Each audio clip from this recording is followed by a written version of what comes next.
to I Am Refocused Radio with your host, Shamaya Reed. This show is designed to inspire you to live your purpose and regain your focus. And now, here's your host, Shamaya Reed. Hey, welcome to I Am Refocused Radio. We are here once again. And man, today, just like any other day, we have another special show. We're going to talk to a book author, J.V. Hilliard. He has an amazing book, The Last Keeper. Hey, it's going to be something that you want to check out for yourself.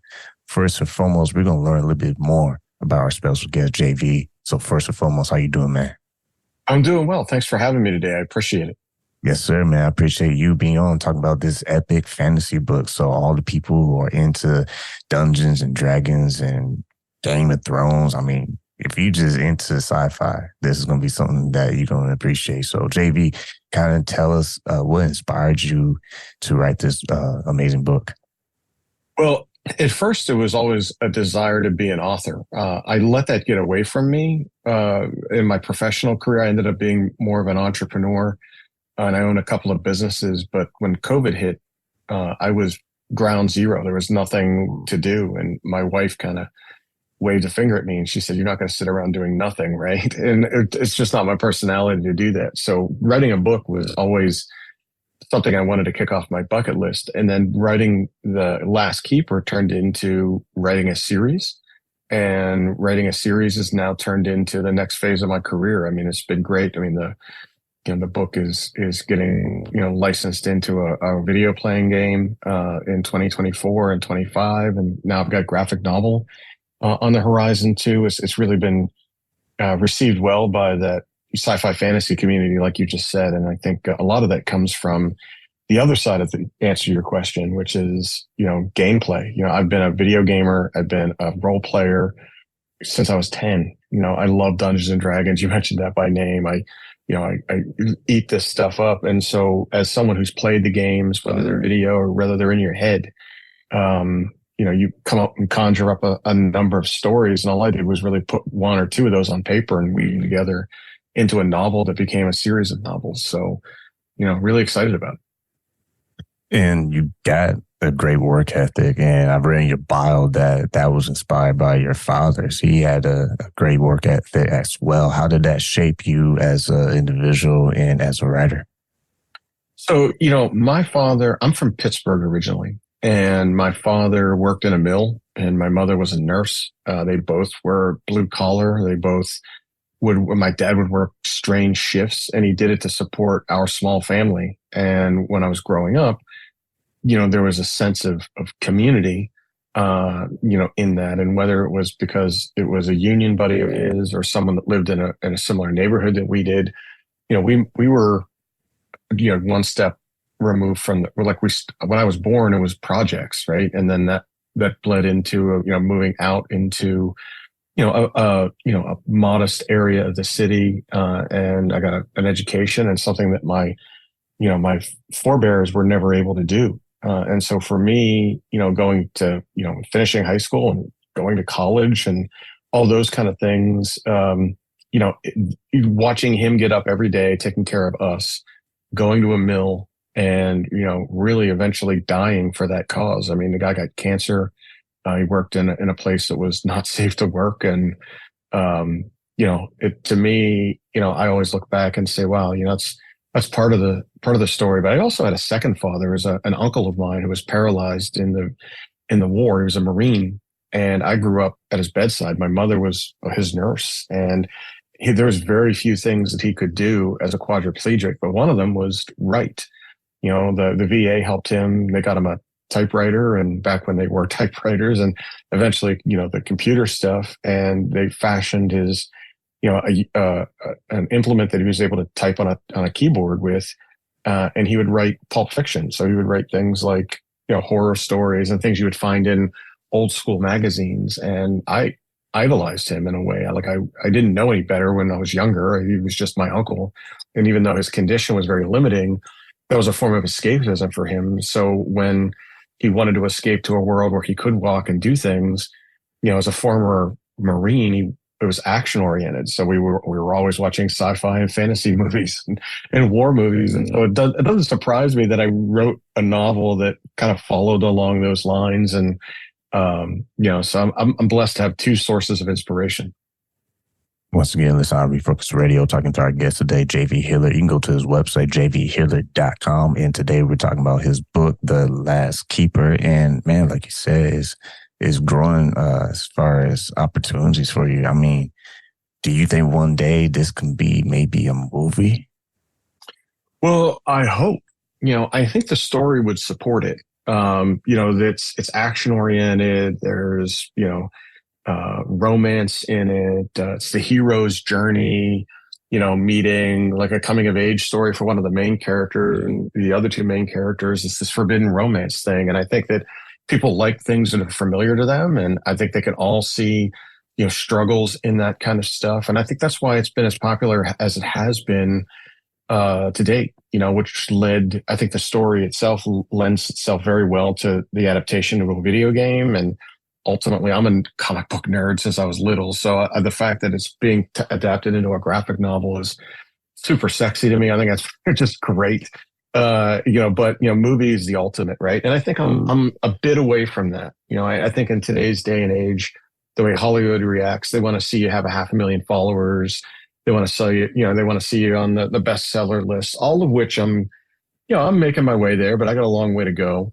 And the day and age of sending in a screenplay and hoping that it gets picked up or over. They want to see that you've got followers and it's easier for them. It ameliorates their risk, right? So I totally get it from a business perspective, but from a story perspective, I think I am eminently adaptable. And, I think you mentioned a couple of them before, like Game of Thrones and Lord of the Rings and the Harry Potters, like all of that kind of stuff. People love and they have a tendency to eat it up. And I think my stuff runs in that same vein. And I hope one day to see it hit either the silver screen or the small screen. I'm not opposed to Netflix knocking on my door either, or somebody like Amazon. So, I'll pay attention to all comers. But you're right. I mean, I think it would be a lot of fun. And, I've got a 4-book series that plays nicely into that. Gives them, if they want to go the trilogy way or they want to do a series on it, they've got enough material. I can tell you that. I was just about to say that's my next question, man. Like, if this was an opportunity to become like a TV hit series, I mean, would you be open to that? I mean, you might be my goodness, maybe on your YouTube channel or something. Yeah, I would. I'd love it. I think that, look, I'm going to be honest. I don't understand that world. I don't know how the business of it works, but I do know that, that's one of my goals, right? I think that, in the right hands, at the right studio, this could be either a movie or a TV series. And I think it's, maybe the smaller, like the Netflixes of the world, the Amazon Primes of the world, like you mentioned, somebody like that, maybe it's a better, it might be, suited for something like that. Although silver screen too. I mean, if you get a nice CGI group around this, I think they'll have a fun time making up some of the characters and the magic battles that are in it and things like that too. But yeah, I think it would fit in either one of those places. And I hope that being able to visualize some of these things when the video game comes out will help people understand that. And they'll say, oh, well, I saw that, and my avatar played that. And how can I do that too? And I want to go to this movie when it comes out. So I hope it kind of all of that stuff sort of fosters that along. I mean, I'm not going to lie. When I looked at the book cover, I was like, man, this looked like a grown Zelda from back in the day. Yeah, that's the thing. There's a lot. Well, yeah, I mean, from a video game perspective, it's that's a really nice comparison. I've had folks talk to me about like the Diablo stuff that was it's still popular, but popularized. I could see there's a variety of places where this might land eventually if someone's interested in it. And hey, I'm here to talk to any comers. So, like I said before. And people are very drawn to characters, like your point earlier. So you, as the creator of all this, if you could spend the day with one of the characters that you created in the book, which one would that be and why? Well, I think that Damus Alaric, who's the main character, is the one that's near and dear to my heart, right? He's, this 20-year-old that's, has this power of prophecy. And it's bestowed upon him by his god. Yeah, and there's a fallen keeper, one of his sect that had used his powers for ill-gotten gain, that's coming back to take revenge on the sect. And only Damus's powers remain. All the other keepers have lost their sight. That hence the name, The Last Keeper. And it's exciting to watch him grow through the 4 novels, and it's reflective of many young people's lives as they grow up and kind of, take to the real world, and sometimes they've got innate talents and don't know the extent of all their powers, and that's Damis, right? And I think that's what's exciting about that for me. There's one other main character that I think I could also, like almost a 1 and 1A to this, the Sir Ritter of Vulcaneer, who's an old school Dungeons and Dragons character of mine that I played. That's sort of like a riff off of Aragorn from Lord of the Rings meets Drizzt from the Salvatore Dark Elf trilogy.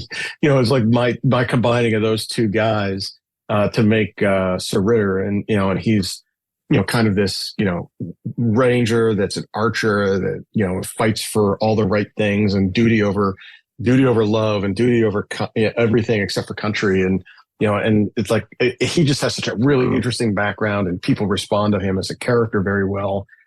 So I would choose one of those 2, but I would lean Damis because he's sort of like the main character all throughout. Once again, talking to our guest today, J.V. Hilliard. And yeah, when it comes to the book and the theme, it's an epic action and adventure all in one.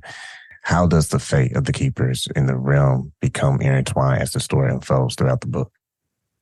Yeah, so there's a pantheon of gods that I call the ancients, it's very similar to like a Roman or Greek mythology where it's more than one god. And some of these gods are the gods and goddesses of certain things, right? And in Damis's case, his sect, the Keepers of the Forbidden, have this forbidden knowledge. And so his god, Arud, is the name for the god of knowledge. And so they study knowledge, and this knowledge is bestowed upon them through the basically divinity. They pray to him, or in this case, in Damis's case, he gets visions imparted to him when he sleeps. It's very much like a modern day Edgar Cayce. And so the idea behind that is his god is warning him through these visions that this bad guy's coming back to take revenge on his sect.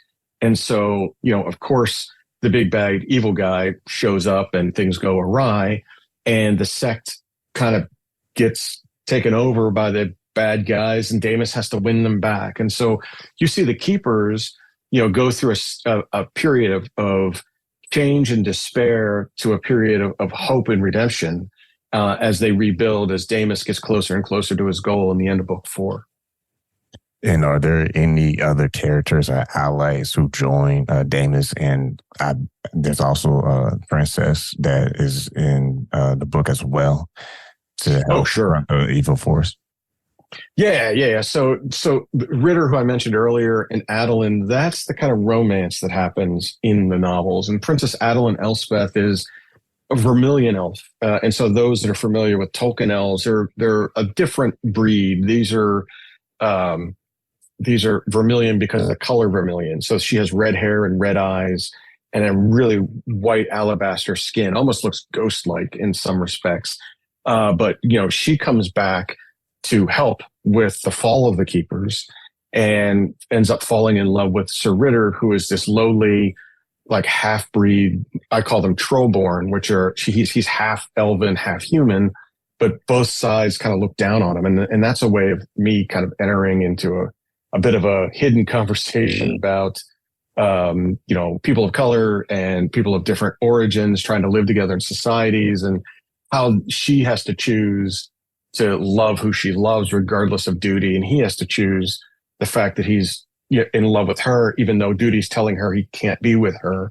And do they kind of forsake these old ways for the new ways? And are they brave enough to challenge those old ways for the sake of their own love?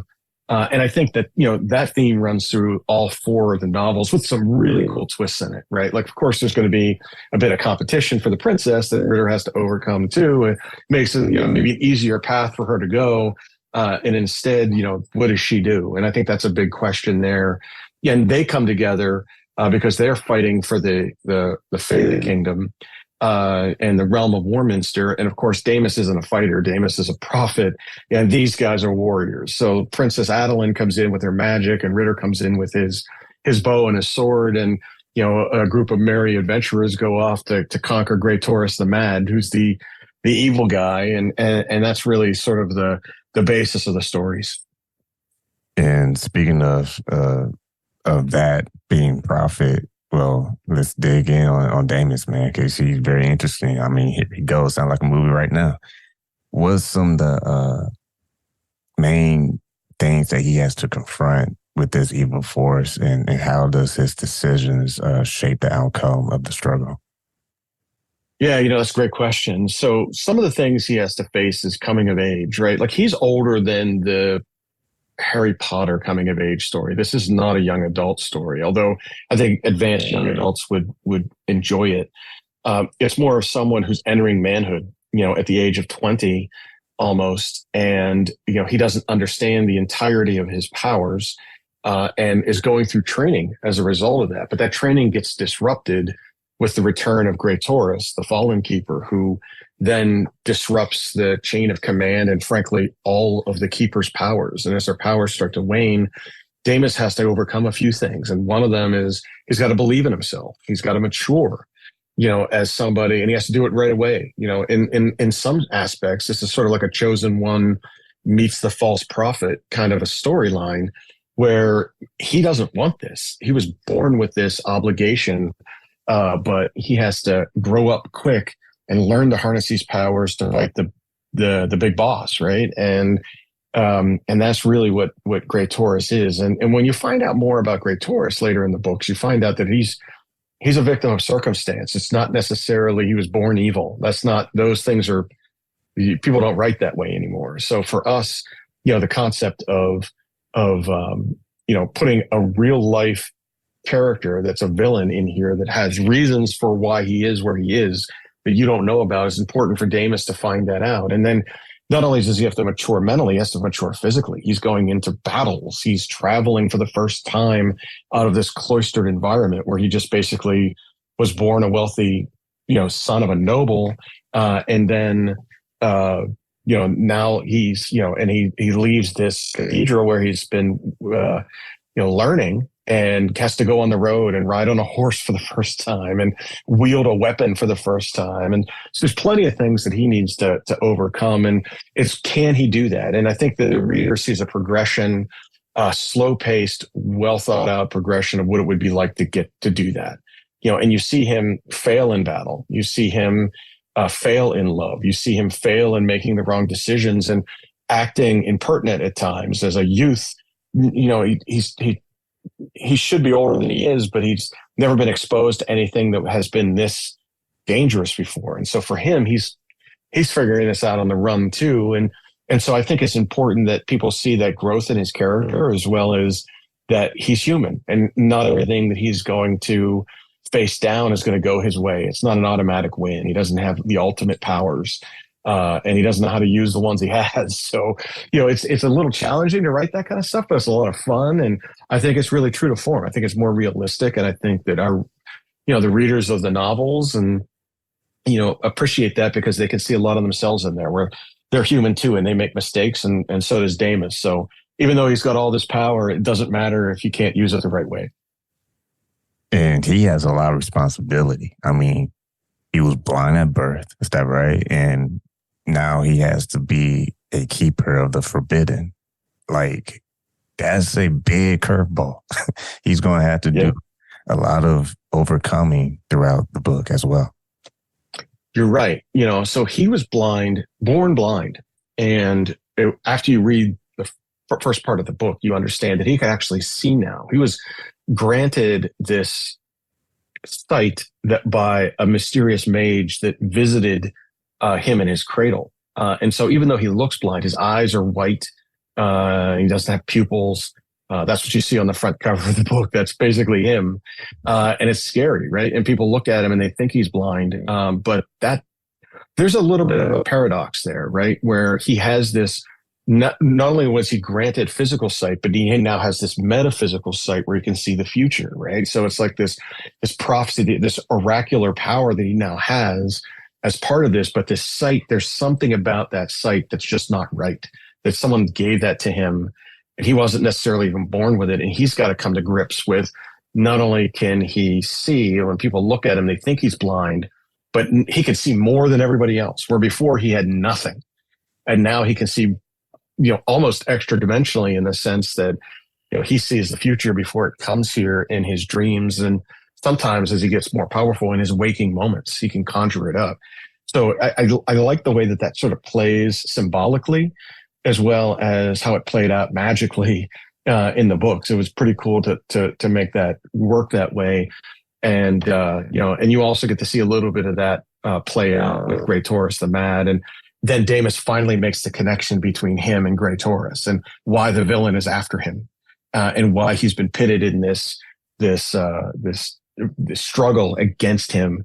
And whether he likes it or not, that's what's happening. And so there's a lot of stuff in there, a lot of symbolism, a lot of good stuff to work with as a writer.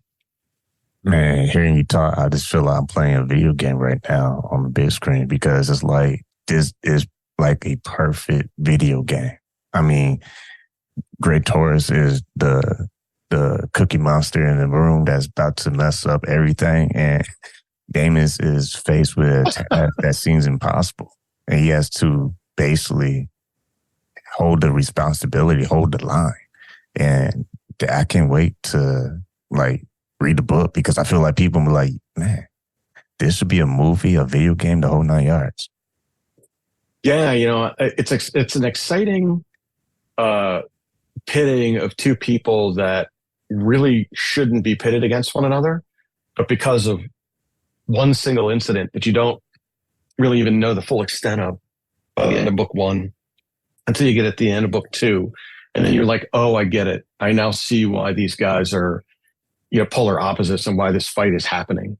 But I think that's all part of pacing. As a good author, as a good storyteller, you have to pace your story. You can't come out and drop everything in the first couple of pages, right? You got to let the reader earn it, let the viewer earn it, and then they'll be more invested in the greater story. And I think that's the case here. Is you get to the end of book 2, you have that Luke, I am your father moment, and you're like, oh, I get it. I now get why this is going on. Let me get to book 3.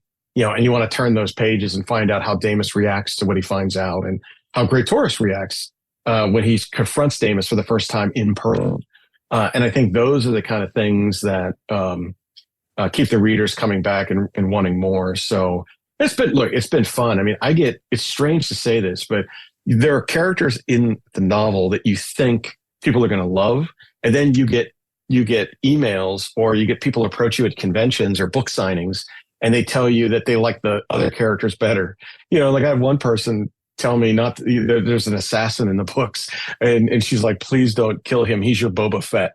Right. And I love him too much. Or I have a comic relief character who is this, basically a hobbit on steroids, who's a barbarian that rides like a war dog. And he has this blue, face tattoo that looks like a blue raccoon. And he rides in the battle, this battle rage berserker craziness to him. And he just makes fun of everybody. He's a drinker. His dog drinks. There's all this fun stuff as part of it. And people want origin stories of these other characters. And I'm like, they're not even the main characters. Yeah. But sometimes, you get that kind of potluck with, writing quality side characters that make a book that much more interesting to people. Yeah, I mean, that's even more points why it should become a video game movie, because in some of the greatest movies and video games, everyone has their favorite guy. And it's going to be different from 2 seats down. And they're going to be like, hey, we want this person, so-and-so, to live and continue for the next series. So with that feedback, do you find yourself maybe in the future adjusting how you write future series? Yes, great question. The answer is yes. I've learned a lot of things. There are things that, in a very disruptive George R.R. Martin / Game of Thrones way, my books are a bit of epic fantasy meets dark fantasy, right? So that means sometimes the good guys don't win. And there are very popular characters that just don't make it through series. And there are popular book series that have characters that live for 40 trials and tribulations, right? Because people love to cheer for a certain character, right? They don't want that character to die. But sometimes it's a better story if that character fails or if that character dies. It truly is. And I think Martin gave everyone license to do that more recently I'm not saying that didn't exist elsewhere. I mean, you can go back to Hamlet. Hamlet's a great story and tragic as it comes. But at the end of the day, Martin brought that to the HBO series where people had a chance to see his stuff. And sometimes you sit on the edge of your seat because you're not sure whether or not your favorite character is going to make it through the episode, let alone the series. Right. And I think I've used many of that I was inspired by that kind of stuff. So not every good guy makes it through. Right. So I like the idea that, what I've learned from it, getting back to your question, is that it depends on the kind of author you want to be. Do you want to have these long lasting characters that are going to be with a reader through 20 novels? Or do you want to be a novelist who's writing the best story possible? And that best story might include people's favorite characters ending sooner than they would like them to. And that means you got to get them on the next series with somebody else. And will they read through? So there's a bit of a business risk by killing off main characters that people love. And then there's also the idea of they're going to come back anyway because they really like that story. Right. So, that's what I've learned, I think, from that. And I think, that will inform the next series that comes out here after this one concludes at the end of the year. Yeah, because if character gets gone too soon, you had to have them meet someone new on the block for it to continue sometimes. But to your point, like, people are going to have their feedback and they're going to say things that you didn't really pay attention to until they say it. Like, oh yeah, that frog on the tree. Like, wait, what? That was a smart thing. Yep. So, I mean, that's powerful though. Yeah, it's powerful though, because you'd be surprised with how detailed they are when they are soaking in, a movie or a book. And in this case, I mean, last question for you is, being a creative author, I mean, how do you measure your creativity and still tame it so that way you're hitting your main focus for the book? That's the hardest part, right? Like, there are times when you want to write one thing, but writing it is really not going to work, right? And so the practices I've adopted is, iron sharpens iron. And I send advanced reader copies out to a group of beta readers, people that really understand my genre, know what's popular right now, what might be trending, the kind of stories that they have. Because you don't want to write a good story that no one's going to read, right? You want to write a good story that people are going to read and go on to the next and the next and the next. And so you have to learn what people like and what they don't like. And so when you send it to people, like if I sent my story to my mother, she's going to tell us the greatest thing ever written. So I don't send my stories to my mother. I send it to people that are going to tell me the truth and take a constructive, critical eye toward it, where they're going to say, look, this is how you can improve it, or this is what I expected and I got something else, or why didn't this happen, or I don't understand something. And all of those kind of things help make me a better author, but it also helps the story be a better story. So, my edits start with me. They go to 3 different editors. It goes through my publisher. It goes to a bunch of beta readers who then tell me what they like and don't like. And then we finally have a final copy of something. And you try to bake that into a 3 or 4 book series. There are a lot of connecting parts that need to connect, and you want to make sure that they're all there and that you can see their way through them and people understand what's going on, especially in a world that you've just created out of nothing. Right? We world build when we write sci-fi and fantasy. So you know what, is the sky blue? Is there gravity? Do you need water to survive in this realm? How do you, like, all those kind of things that you don't have when you're writing contemporary fiction, because you can say in a sentence that Joe got in the car and drove down the street and everybody knows what that is. But in my world, do they have cars, or are they riding on horses and carriages? And what are the roads? Like, are there 2 moons? Are there 3 suns? Like, you got to go through all that stuff and do that world building so people know where you are. And so not only do you have to get them to believe in the world that they're in, you have to lace it with enough realism that it still makes sense to them, and then tell a good story. So there's a couple of challenges baked all into one there that I think is important for writers and readers of my genre.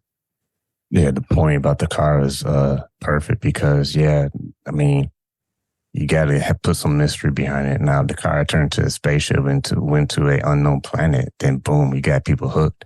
But yeah, you gotta have that creativity of imagination. And that's my last question for you.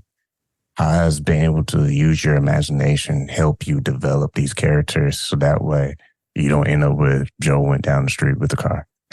That's my favorite question, right? I have been an avid player of Dungeons and Dragons and other role-playing games since I was 10. And that's all that is using your imagination. So as a player, and you've got this dungeon master or this creator of the challenge that your characters are going to face, it's all in your head. You guys are literally sitting around a table, or nowadays doing it over Zoom or Skype, and you're in a group delusion where you're convincing somebody by telling them a story, what's going on around them, and then they tell you how their characters react to it. So as a DM, as a dungeon master, as someone who's a good storyteller, you've already had a chance to battle test your stuff because you see how your players react to it. And so how they've taken a plot that you've given to them as a character and how they've overcome it, or how they didn't overcome it, or they've made up characters that are, complementary, in some cases not so complimentary, and how that affects gameplay. And then, of course, you as an author, you have the artistic license to do whatever you want as long as the script is good. But you see how they react to certain plot twists, surprises, battle scenes, what they like and dislike about your villains. And in some cases, the more powerful the villain or the more difficult it is to beat, the more they hate them. And that's a good hate. That's the kind of hate you want to inspire, they would love to hate them. And you know it when you're sitting around over the holidays and us in the corner, we geeks are sitting there talking about a character or a villain that doesn't even exist, while our wives are looking at us like, what are you guys talking about? And it's like this made up story, but it lasts for years. And that's the resonance you want to build into your novels. You want that where people are leaving there saying, oh man, I want to go back and reread that scene, or I have to reread that book that was so good, or I can't wait for this. Like you said earlier, I can't wait for this to come out on the silver screen. I want to go to a movie theater and check this out. Right. And I think that's the kind of thing that you hope for as a creative, that and I've just been training, for lack of a better term, my imagination to do those things for the last, couple of decades as I've played the game. Once again, listen on Refocus Radio, talking to our guest, J.V. Hilliard. You can go visit his website, jvhilliard.com. You can also follow him on Twitter, and that's J.V. Hilliard Books.